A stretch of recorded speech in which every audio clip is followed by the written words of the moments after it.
Hello friends, welcome to Umakant classes. Friends, जैसे कि आप लोग पर्सनली बोल रहे थे कि सर फर्स्ट ग्रेड के फर्स्ट पेपर में जो मैथमेटिक्स के टॉपिक हैं उनके वीडियो लेके आइए।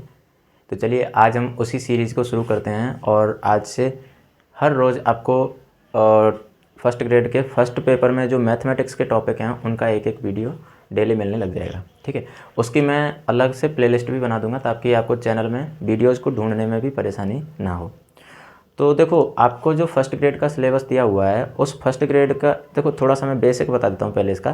फर्स्ट ग्रेड के आपके दो पेपर होते हैं। ठीक है, एक पेपर तो होता है आपका सब्जेक्ट वाला पेपर होता है 300 मार्क्स का, जिसमें 150 क्वेश्चंस आते हैं। ठीक है, उसमें 60 मार्क्स का तो साइकोलॉजी वाला पोर्शन हो जाता है। सब्जेक्ट वाले में जो 30 क्वेश्चंस आते हैं तो वो साइकोलॉजी वाला पोर्शन हो जाता है। उसके बाद में जो फर्स्ट पेपर होता है वो जनरल अवेयरनेस वाला होता है। उसमें आपके लिए जीके भी आ जाती है, जैसे राजस्थान जीके है और इंडिया जीके है। ठीक है, करंट अफेयर्स भी आ जाते हैं। उसके बाद में स्कूल मैनेजमेंट भी आ जाता है, जनरल साइंस भी आ जाती है, हिंदी भी आ जाती है, इंग्लिश भी आ जाती है, जनरल मैथमेटिक्स भी आ जाती है। तो ये सारे टॉपिक उसमें आ जाते हैं। तो उसमें जनरल मैथमेटिक्स देखो, वैसे तो आजकल जो अभी जो 2022 में जो पेपर हुआ था, 2022 में जो पेपर हुआ था फर्स्ट ग्रेड का, उसमें आपने पैटर्न देखा होगा कि पिछली बार ये फिक्स था कि भाई मैथ्स के इतने क्वेश्चन आएंगे और इंग्लिश कितने आएंगे, हिंदी कितने आएंगे, ये पैटर्न फिक्स था। लेकिन अब की बार जो वो पैटर्न है वो चेंज कर दिया है। ऐसा कोई ज़रूरी नहीं है, लेकिन फिर भी हम आइडिया मान के चलते हैं कि 4 से 5 क्वेश्चन मैथमेटिक्स के, 5 और कभी कभी 6-7 भी हो सकते हैं। तो ये क्वेश्चन मैथमेटिक्स के आएंगे। ठीक है, अब 5 क्वेश्चन मान लो आते हैं तो 5 क्वेश्चन का मतलब होता है 10 नंबर, और 10 नंबर काफ़ी बड़ा मैटर करता है ना, काफ़ी बड़ा वेटेज होता है।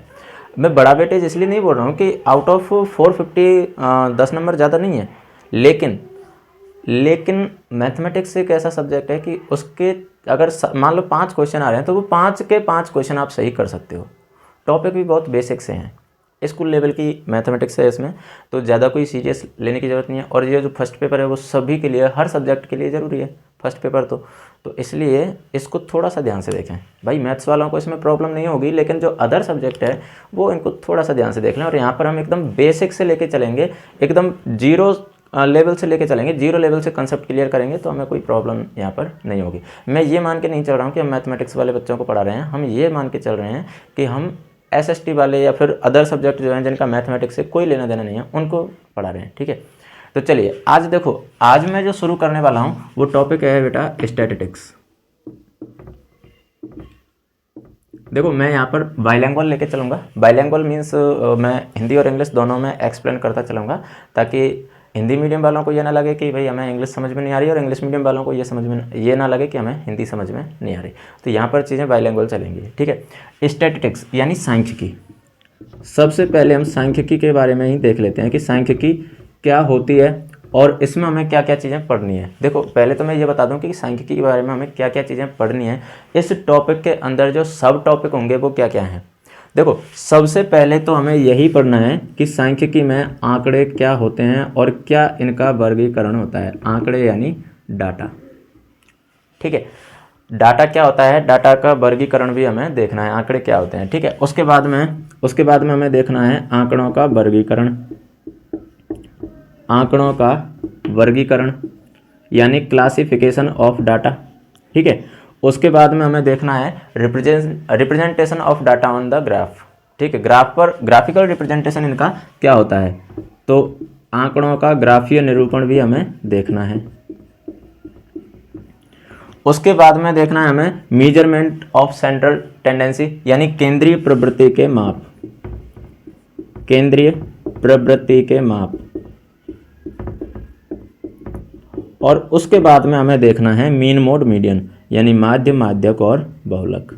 माध्य, माध्यक और बहुलक, ये सब टॉपिक होंगे जो हमें इसमें पढ़ने हैं। ठीक है, स्टैटिस्टिक्स में हमें ये टॉपिक पढ़ने हैं। चलो क्लास को शुरू करते हैं। तो सबसे पहले जब हम स्टैटिस्टिक्स को पढ़ रहे हैं, देखो कोई भी चीज़ हो, जैसे मैं एक बेसिक से एग्जांपल से समझाता हूँ। मान लो आप किसी अजनबी से मिले, ठीक है, किसी अजनबी इंसान से मिले, तो अजनबी इंसान से डायरेक्ट ही आप कुछ थोड़ी ना पूछोगे। जैसे मान लो से आपको बात करनी है तो आप क्या बोलोगे, भैया आपका नाम क्या है। पहले तो आप उसके बारे में जानकारी करोगे ना, आपका नाम क्या है। वो उसने बोला मेरा ये नाम है, मान लो XYZ कुछ भी नाम है, ठीक है। फिर आप बोलोगे आप कहाँ से हो, कहाँ से बिलोंग करते हो, तो धीरे धीरे पहले आप उसके बारे में जानोगे। तो देखो आपने शुरुआत कहाँ से की थी कि आपका नाम क्या है। सिमिलरली जब आप स्टैटिस्टिक्स पढ़ रहे हो तो सबसे पहले तो आपको यही पता होना चाहिए कि स्टैटिस्टिक्स है क्या चीज़, है ना। तो स्टैटिस्टिक्स क्या होती है, देखो सबसे पहले मैं इसके बारे में बात करूँ, आपने गणित पढ़ा होगा, 10th लेवल तक सभी पढ़ते हैं गणित, ठीक है। तो गणित में आपने देखा होगा कि पहले दूसरे जो चैप्टर आते हैं ना, उनमें हम संख्याओं के बारे में पढ़ते जाते हैं। मतलब किसके बारे में बात करें हम, अरिथमेटिक, अंक गणित, ठीक है। तो इसका मतलब गणित की एक वो ब्रांच हो गई अरिथमेटिक, ठीक है। उसके बाद में फिर आपने देखा होगा XYZ वगैरह ये चर वाले जो चैप्टर पढ़े होंगे। तो चर वाले जो चैप्टर पढ़े हैं यानी वेरिएबल्स की फॉर्म में जो पढ़े हैं वो कौन से हो गए, अलजेब्रा हो गया यानी बीजगणित हो गई। उसके बाद में फिर आपने देखा होगा रेखा बन रही हैं, कोण बन रहे हैं, त्रिभुज बन रहे हैं, चतुर्भुज बन रहे हैं, और ये सारी चीज़ें देखी होंगी। मतलब ज्यामिति की भी बात कर रहे हैं हम, ज्योमेट्री, तो ये भी एक गणित का पार्ट हो गया। उसके बाद में फिर आपने देखा होगा मीन, मोड, मीडियन वगैरह ये सारी चीज़ें हमने निकाली थी, तो वो स्टैटिस्टिक्स हो गई, वो भी गणित का पार्ट हो गया। तो हम बात कर रहे हैं कि स्टैटिस्टिक्स क्या होती है। तो बेटा स्टैटिस्टिक्स की देखो अगर मैं डेफिनेशन बोलूँ तो गणित की वह शाखा जिसमें आंकड़ों का अध्ययन किया जाता है या आंकड़ों को पढ़ा जाता है उसे हम क्या कहते हैं, स्टैटिस्टिक्स यानी सांख्यिकी कहते हैं। The branch of mathematics in which we study about the data, interpretation of data and entrepreneur of data, classification of data etcetera is called statistics, ठीक है। तो गणित की ऐसी शाखा जिसमें हम डाटा के बारे में पढ़ते हैं, डाटा के बारे में सारा कुछ पढ़ते हैं, वो क्या होगा, वो स्टैटिस्टिक्स होती है। तो स्टैटिस्टिक्स गणित का ही एक पार्ट होता है, ठीक है। अब ये तो बात हो गई कि सांख्यिकी क्या होती है।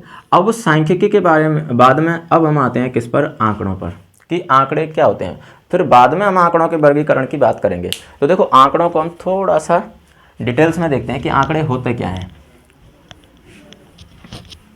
तो देखो आंकड़ों का अगर मैं डायरेक्ट मीन बताऊं, जैसे देखो आंकड़ों को हम इंग्लिश में कहते हैं डाटा, आंकड़े, और आंकड़ों को यानी आंकड़े या डाटा। तो बेटा डाटा का मतलब एक तो ये नहीं होता, आजकल मोबाइल का ज़माना है तो कहते हैं ना मेरा डाटा के रिचार्ज कर दो, तो वो वाला डाटा नहीं है बेटा, ये ध्यान रखना। यहाँ पर डाटा का मतलब होता है बेटा इन्फॉर्मेशन, और इन्फॉर्मेशन यानी सूचना, इन्फॉर्मेशन यानी सूचना। क्या मतलब है इसका समझो। जैसे अभी आपने देखा था कि कोविड-19 निकला है अभी कुछ दिन पहले, है ना, कुछ दिन मतलब कुछ साल पहले।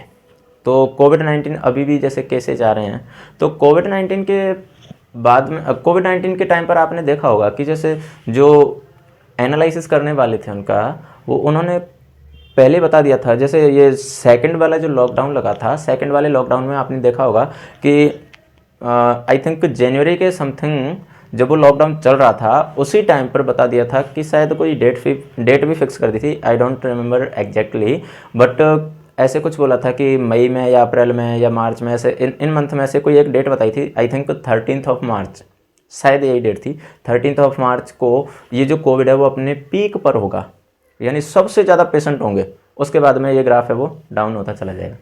उनको कैसे पता, वो कोई ज्योतिष नहीं है, वो उनको कोई भविष्यवाणी नहीं हुई थी। उन्होंने क्या किया था, इन आंकड़ों का अध्ययन किया था। बात आती है आंकड़े होते क्या हैं। आंकड़ों का मतलब होता है कि कोई विशेष काम से रिलेटेड जो आप इंफॉर्मेशन कलेक्ट कर रहे हो, जो सूचना इकट्ठी कर रहे हो, वो क्या कहलाता है, वो डाटा कहलाता है। फॉर एग्जाम्पल जैसे मान लो, जस्ट इमेजिन कि आप ऑफलाइन क्लास है आपकी और आप अपने बैच में बैठे हुए हो, ठीक है, मैं आपको यहाँ पर पढ़ा रहा हूँ। उसके बाद में मान लो कि मुझे ज़रूरत पड़ी, मैंने टेस्ट लिया और टेस्ट के बाद में मुझे ज़रूरत पड़ी कि भाई सभी बच्चों के मुझे मार्क्स पता करने हैं कितने हैं।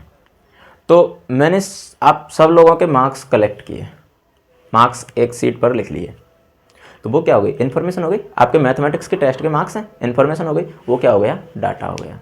क्लियर है। जैसे आप लोगों ने स्कूल में देखा होगा कि जब स्कूल में बच्चे एडमिशन लेते हैं तो एडमिशन लेते टाइम उनको एक फॉर्म दिया जाता है। जब वो फॉर्म फिलअप करते हैं तो उस फॉर्म में उनकी सारी जानकारी ली जाती है। मतलब नेम क्या है, मदर नेम क्या है, फादर नेम क्या है, DOB क्या है, कहाँ से बिलोंग कर रहे हैं, लोकल एड्रेस क्या है, परमानेंट एड्रेस क्या है, और उसके बाद उनका email ID, phone number, weight कितना है, हाइट कितनी है, सारी चीज़ें कलेक्ट की जाती हैं यहाँ पर। तो वो क्या है, वो उनके बारे में एक इन्फॉर्मेशन हो गई। तो इन्फॉर्मेशन को ही हम क्या कह देते हैं, आंकड़े कह देते हैं। तो किसी भी पर्पज से जो इन्फॉर्मेशन कलेक्ट की जाती है उसे ही हम क्या कह देते हैं, आंकड़े या डाटा कह देते हैं। अब समझो जो डाटा टर्म है ना वो लैटिन भाषा के डेटम से बना है। लैटिन भाषा का एक टर्म है डेटम। अब हिंदी मीडियम वालों आप ये मत बोलना कि ये इंग्लिश में क्यों लिख रहे हो, क्योंकि डेटम ऐसे ही मतलब ये डेटम है वो लैटिन का वर्ड है, तो इसमें कोई हिंदी कोई इंग्लिश नहीं है, ठीक है। तो ये जो डेटम है, इस डेटम का मतलब क्या होता है, इस डेटम का मतलब होता है to collect information, to collect information यानी सूचना एकत्रित करना, सूचना एकत्रित करना। तो ये डेटम से डेटम जो वर्ड है इससे ही क्या बना है, डाटा बना है, ठीक है। तो आई थिंक कि डाटा के बारे में चीज़ें क्लियर हो गई होंगी कि डाटा क्या होता है। डाटा का मतलब कि कोई भी सूचना एकत्रित की गई है उसे हम क्या कह देंगे, डाटा कह देते हैं। अब बात आती है कि डाटा का वर्गीकरण कैसे करते हैं, ठीक है। तो देखो डाटा का वर्गीकरण यानी क्लासिफिकेशन ऑफ डाटा क्या होता है वो उसके बारे में भी हम देख लेते हैं।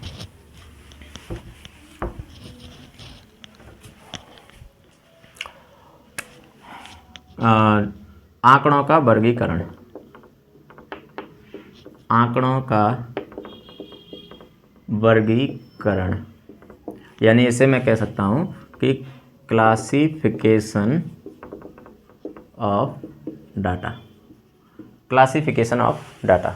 देखो डाटा को जब हम क्लासिफाइड करते हैं ना तो डाटा को जनरली दो बेस पर हम डिवाइड करते हैं, ठीक है, दो बेस पर, ठीक है। डाटा को हम दो बेस पर डिवाइड करते हैं। एक तो स्रोत के आधार पर, स्रोत के आधार पर, चलो मैं मार्कर चेंज कर लेता हूं। एक तो होता है इसमें किसके आधार पर बेटा, स्रोत के आधार पर, स्रोत के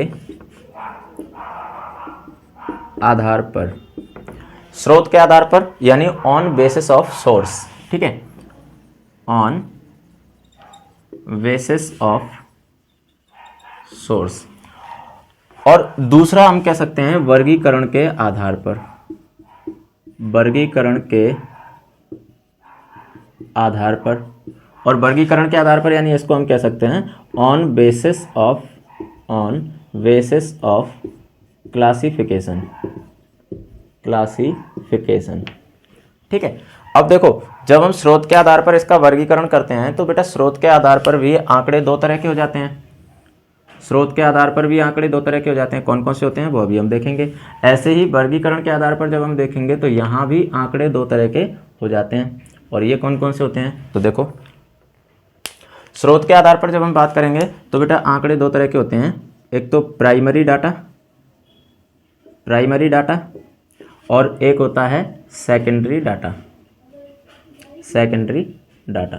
और क्लासिफिकेशन के बेसिस पर देखेंगे तो यहाँ पर होता है, एक तो होता है ग्रुप्ड डाटा, ग्रुप्ड डाटा, और एक होता है अनग्रुप्ड डाटा,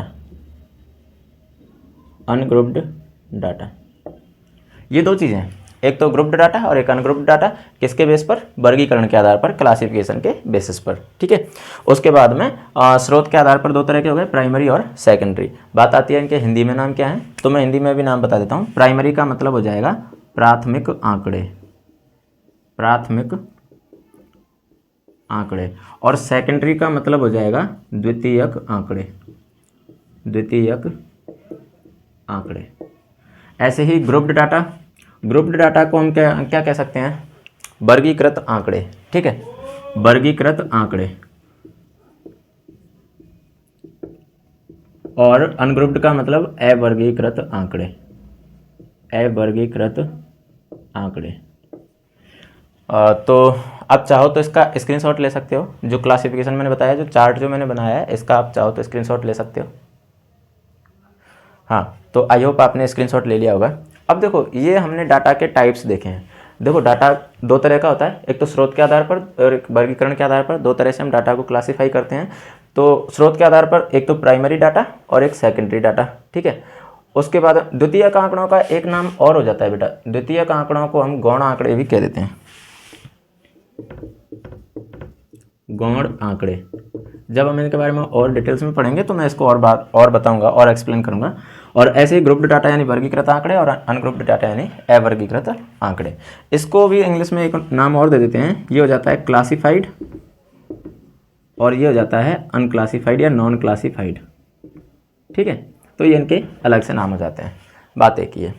अब ये अलग से जो नाम होते हैं वो मैंने इसलिए बता दिए बेटा क्योंकि हम कंपटीशन लेवल पर पढ़ रहे हैं और कंपटीशन लेवल पर इनके कुछ भी नाम दे सकते हैं वो, है ना, तो इसलिए मैंने ये चीज़ें बता दी हैं।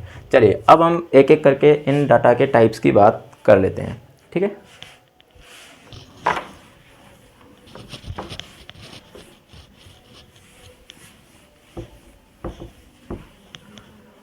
तो देखो सबसे पहले हम बात करेंगे किसके बेस पर, सोर्स के बेसिस पर, है ना, on the basis of source, on the basis of source. स्रोत के आधार पर जो आंकड़े होते हैं वो कौन कौन से होते हैं। देखो सबसे पहले तो मैंने कौन सा बताया था आपको, प्राइमरी डाटा, प्राइमरी डाटा यानी प्राथमिक आंकड़े, प्राथमिक आंकड़े। तो देखो प्राथमिक आंकड़े का मतलब क्या होता है समझो।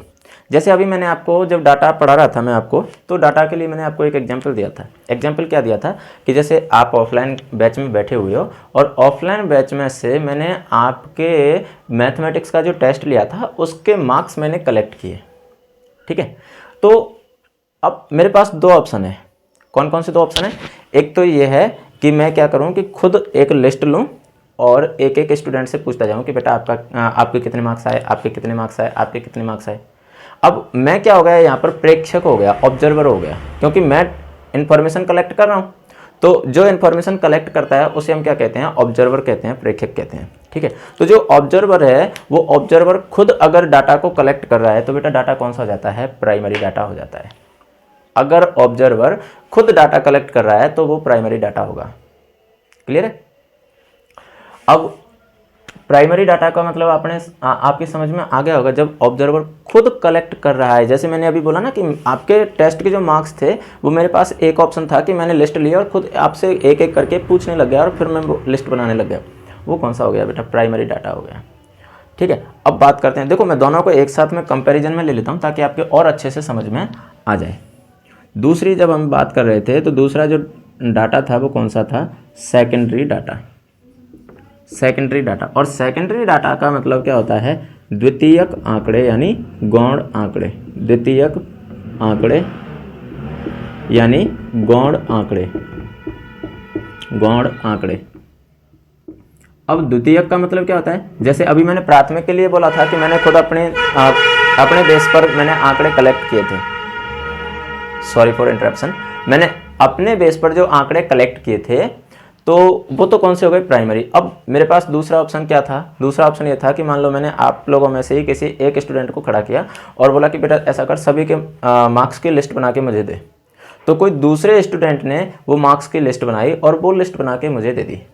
अब वो लिस्ट जो मेरे पास आई है वो डाटा मैंने खुद तो कलेक्ट नहीं किया, वो किसी दूसरे स्टूडेंट ने किया था। तो वो लिस्ट अब मेरे लिए, जब मैंने खुद कलेक्ट नहीं की थी, कहीं से दूसरी जगह से ली थी, तो कहीं दूसरी जगह से ली थी, तो वो लिस्ट अब मेरे लिए कौन सी हो चुकी है बेटा, सेकेंडरी डाटा यानी द्वितीयक आंकड़े। ठीक है, द्वितीयक आंकड़े। तो आप क्लियरली समझ लें कि अगर ऑब्जर्वर खुद इंफॉर्मेशन को कलेक्ट कर रहा है तब तो वो क्या हो गया, तब तो वो हो गया प्राइमरी। और अगर पहले से कहीं कलेक्ट की हुई इंफॉर्मेशन है उसको ले रहा है या कोई दूसरा ऑब्जर्वर कलेक्ट कर रहा है तो फिर वो क्या हो गया, सेकेंडरी डाटा, द्वितीयक आंकड़े। All clear. ओके, चलो एक और एग्जांपल लेते हैं। जैसे अभी जो कोविड का हम एग्जांपल ले रहे थे, तो कोविड के टाइम पर ऐसे मान लो कि अपने जो सीएम हैं उन सीएम को इन्फॉर्मेशन चाहिए कि भाई अपने राजस्थान में कितने पेशेंट हैं कोविड के। तो अब ये तो है नहीं कि राजस्थान में हर एक बंदे के पास जा कर के सीएम पूछे कि भाई तेरे को कोविड-19 है तो नहीं, ये तो पॉसिबल ही नहीं है ना। तो सीएम क्या करेगा, एक नोटिस निकालेगा, ऑर्डर निकालेगा। ऑर्डर निकाल के क्या बोलेगा कि भाई मुझे इन्फॉर्मेशन चाहिए, तो फिर वो ऑर्डर कहाँ जाएगा, डिस्ट्रिक्ट कलेक्टर के पास जाएगा।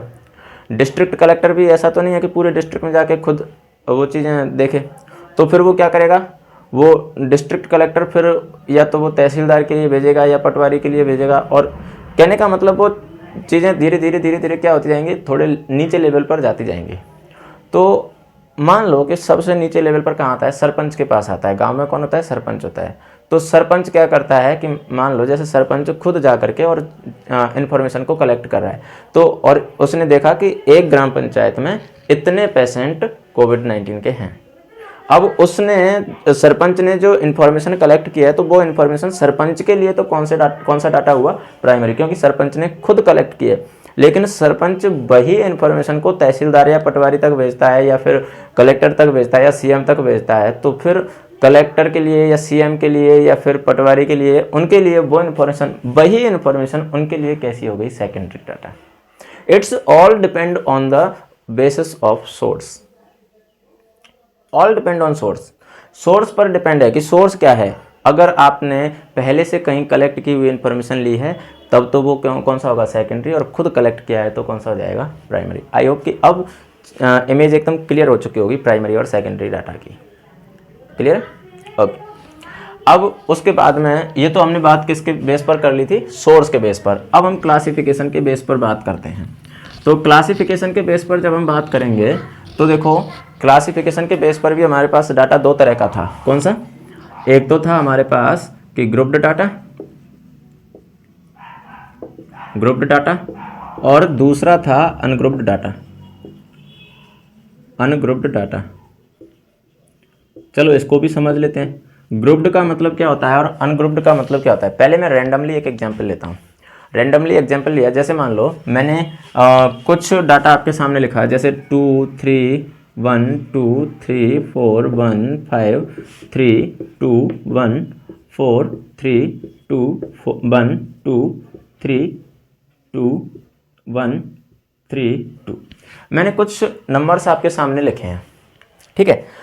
अब ये मैंने रैंडमली अपने मन से कुछ नंबर्स लिख दिए। अब ये कोई ना कोई तो इन्फॉर्मेशन होगी, ठीक है। तो ये क्या हो गया, डाटा। अब हम बात करते हैं कि ये डाटा ग्रुप्ड है या अनग्रुप्ड डाटा है। तो बेटा एक चीज़ समझो कि अगर डाटा कोई फिक्स पैटर्न में अरेंज किया हुआ है, तब तो वो क्या हो जाता है, ग्रुप्ड हो जाता है। लेकिन अगर ऐसे रैंडमली लिखा हुआ है, तो फिर वो कौन सा होता है, अनग्रुप्ड। अब ये मैंने रैंडमली लिखा है, मतलब ये जो डाटा है वो कौन सा है, अनग्रुप्ड डाटा है, यानी अवर्गीकृत आंकड़े हैं, अनग्रुप्ड डाटा है। कैसे पता चला अनग्रुप्ड का, बेटा एक चीज़ क्लियरली समझ लो कि अनग्रुप्ड डाटा से जब भी आपको कोई भी इन्फॉर्मेशन चाहिए ना, तो आपको डाटा को बार बार स्टडी करना पड़ेगा। जैसे मान लो मैं कहूँ कि इस डाटा में एक कितनी बार आया, तो आप क्या करोगे, इस डाटा को स्टडी करोगे कि सर एक कितनी बार आया, 1 2 3 4 5। तो आपने क्या बोला कि सर एक कितनी बार आया, 5 बार, ठीक है। अब मैंने अगला क्वेश्चन किया कि बेटा इसमें 2 कितनी बार आया, तो आप क्या करोगे, अब डायरेक्ट आंसर नहीं कर सकते, आप वापस इस डाटा को स्टडी करोगे और फिर वापस बोलोगे कि सर 2 कितनी बार आया, 1 2 3 4 5 6 7। तो आप क्या बोलोगे कि सर 2 कितनी बार आया, 7 बार आया है, ठीक है। फिर मैंने बोला कि 3 कितनी बार आया, अब आप वापस स्टडी करोगे, तो 3 कितनी बार आया, 1 2 3 4 5 6। तो आपने बोला कि सर 3 कितनी बार आया, 6 बार आया। अब मैंने बोल दिया कि 4 कितनी बार आया, 4 के लिए वापस आपको देखना पड़ेगा। तो देखो 1 2, तो 4 कितनी बार आया, 2 बार। अब मैंने बोला 5 कितनी बार आया, फिर वापस आप पढ़ोगे, तो 5 एक ही बार आया 5। तो कहने का मतलब है कि जो जितनी बार मैं पूछ लूंगा कि ये इसकी फ्रीक्वेंसी क्या है, ये कितनी बार आया, उतनी ही बार आपको क्या करना पड़ेगा, इस डाटा को स्टडी करना पड़ेगा, उस डाटा को पढ़ना पड़ेगा, ठीक है। तो इसलिए ये कौन सा हो गया, अनग्रुप्ड डाटा। लेकिन जब मैंने इस डाटा को ऐसे क्लासिफाइड कर दिया, जब मैंने लिख दिया कि 1 5 बार आया, 2 7 बार आया, 3 6 बार आया, 4 2 बार आया, 5 1 बार आया, अब इस डाटा को आपको बार बार पढ़ने की जरूरत नहीं है। मैंने पूछा कि 5 कितनी बार आया, तुरंत आंसर मिलेगा कि सर 1 बार आया है। मैंने पूछा 2 कितनी बार आया, तुरंत आंसर मिलेगा सर 7 बार आया। मैंने पूछा 4 कितनी बार आया, सर 2 बार आया है। तो कहने का मतलब ये हुआ कि ये जो डाटा था, इसको अगर हम किसी फिक्स मैनर्स में अरेंज कर दें, तो वही डाटा फिर क्या हो जाता है, ग्रुप्ड डाटा हो जाता है। अब ग्रुप्ड डाटा, यहाँ तो देखो अपने पास क्या है कि ज़्यादा डाटा नहीं था। लोअर लिमिट हमारी क्या थी, यानी जो सबसे छोटी संख्या थी वो कितनी थी, 1, और सबसे बड़ी संख्या थी, अपर लिमिट थी, वो कितनी थी, 5। तो 1 से 5 तक हम बहुत आसानी से लिख सकते हैं, तो इसलिए इसमें मुझे इंटरवल बनाने की ज़रूरत नहीं पड़ी, अंतराल बनाने की ज़रूरत नहीं पड़ी। लेकिन जब इनकी जो रेंज है वो बहुत ज़्यादा हो जाए, है ना, तो बहुत ज़्यादा जब हो जाती है तो फिर हमें इंटरवल बनाने की ज़रूरत पड़ती है। जैसे मान लो इसमें जो संख्या है वो 1 से 5 तक लिखी हुई है, अगर यही संख्या मैं 1 से और 1000 तक लिख देता तो ऐसा थोड़ी ना कि मैं 1 से लेके 1000 तक संख्या लिखता फिर उनकी फ्रीक्वेंसी क्या है वो लिखता, ऐसा नहीं है, पॉसिबल ही नहीं है, क्योंकि 1 से 1000 तक संख्या लिखने में ही मुझे बहुत टाइम चाहिए, फिर उसके बाद में उसको स्टडी करने के लिए भी बहुत टाइम चाहिए, तो फिर क्लासीफाई करने का मतलब ही क्या हुआ। तो जब हमारे पास रेंज बढ़ जाती है ना तो फिर हम क्या करते हैं, उनको एक इंटरवल में अरेंज कर देते हैं। ठीक है, अब इंटरवल में अरेंज कैसे करते हैं, आपने बहुत सारे डाटा ऐसे देखे होंगे, जैसे 10 to 20, 20 to 30, 30 to 40, 40 to 50, ऐसे करके। ठीक है, तो ये कौन से हो जाते हैं, ये इंटरवल वाले यानी अंतराल वाला क्लासिफिकेशन हो जाता है। ठीक है, तो बेटा आज हमने पढ़ा था क्या, एक तो स्टैटिस्टिक्स क्या होती है, उसके बाद में डाटा क्या होता है, उसके बाद में हमने पढ़ा था डाटा का क्लासिफिकेशन क्या होता है। ठीक है, उसके बाद में अब अगली क्लास में हम पढ़ेंगे कि डाटा को अरेंज कैसे करते हैं, यानी अगर अनक्लासिफाइड डाटा है तो उसको क्लासिफाइड कैसे करेंगे। ठीक है, तो उसके बारे में पढ़ेंगे। उसके बाद में हम ग्राफिकल रिप्रेजेंटेशन ऑफ डाटा उसके बारे में पढ़ेंगे। आई होप कि आपके लिए जो आज हमने पढ़ा है वो सारी चीज़ें एकदम क्लियर हो चुकी होंगी। बेटा एक चीज़ हमेशा ध्यान रखना कि माइंड में इनका कंसेप्ट क्लियर रखो। क्वेश्चन निकालना बहुत आसान चीज़ है, क्वेश्चन बहुत आसानी से हो जाएंगे, अगर आपके कंसेप्ट क्लियर है क्वेश्चन बहुत आसानी से हो जाएंगे। ठीक है, तो आज की क्लास को हम यहीं स्टॉप करते हैं और उसके बाद में अगली क्लास में हम डाटा का ग्राफिकल रिप्रेजेंटेशन भी पढ़ेंगे, डाटा को अरेंज कैसे करते हैं वो भी हम पढ़ेंगे, टैली मार्क्स क्या होते हैं उनके बारे में भी बात करेंगे, रेंज क्या होती है उनके बारे में भी बात करेंगे, है ना। तो चलिए आज की क्लास को यहीं ख़त्म करते हैं, और अगर वीडियो पसंद आया हो तो अपने दोस्तों में ज़रूर शेयर करें ताकि हमें भी थोड़ा सा मोटिवेशन मिलता रहे। चैनल पर नए हैं तो चैनल को सब्सक्राइब करें, वीडियो को लाइक भी करें। चलिए मिलते हैं अगली क्लास में, तब तक के लिए चैनल के साथ में बने रहिए। Thank you.